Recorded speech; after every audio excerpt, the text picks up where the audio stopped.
कथिए के शिवजी अंदर से मंदिर कथिए के लागेला केवाड़ कथिए के शिवजी अंदर से मंदिर कथिए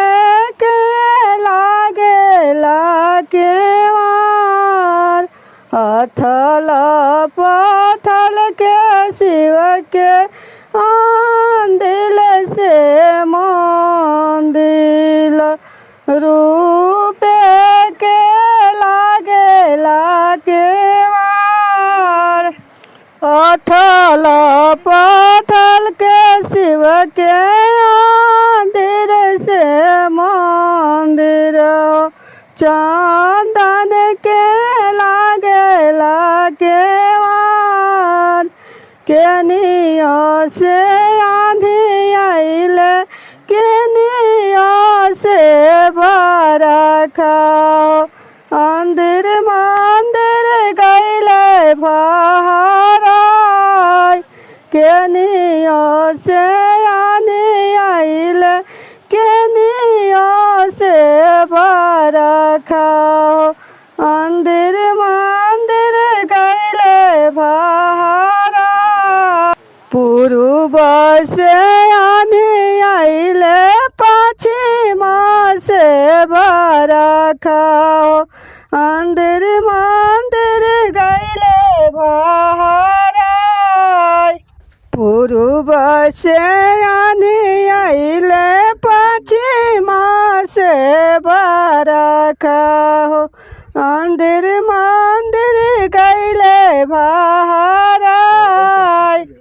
के कर भीजला जाटा से झूठी हो केकरा सिर ना पर बोन के कर भीजला जाटा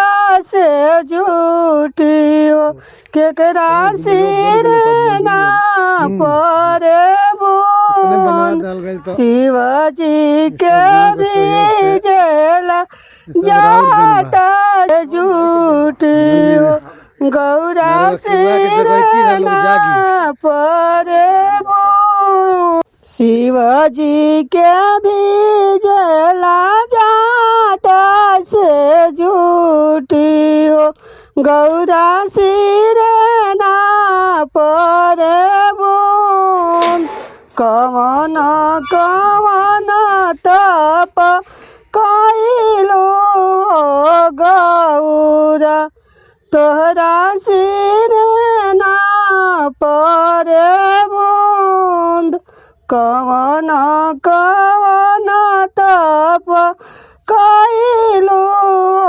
गौरा तोहरा सिर ना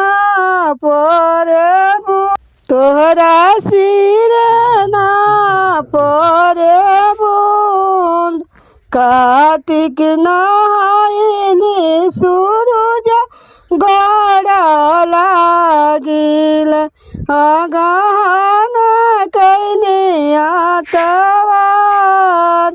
कार्तिक नहायनी सूरज गड़ा लागिल अगहन कैने आतवार कार्तिक नहायनी सूरज गड़ा लागिल अगहन कैने आतवार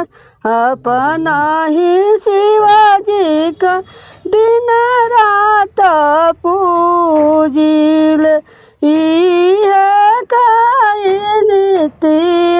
त्योहार हमरा सिर ना परे बूंद इहे तप कइनी शिवजी हमरा सिर ना परे बूंद इहे कहीं शिवाजी हमरा सिर ना परे बूंद पत्थल पत्थल के शिव के मंदिर से मंदिर चंदा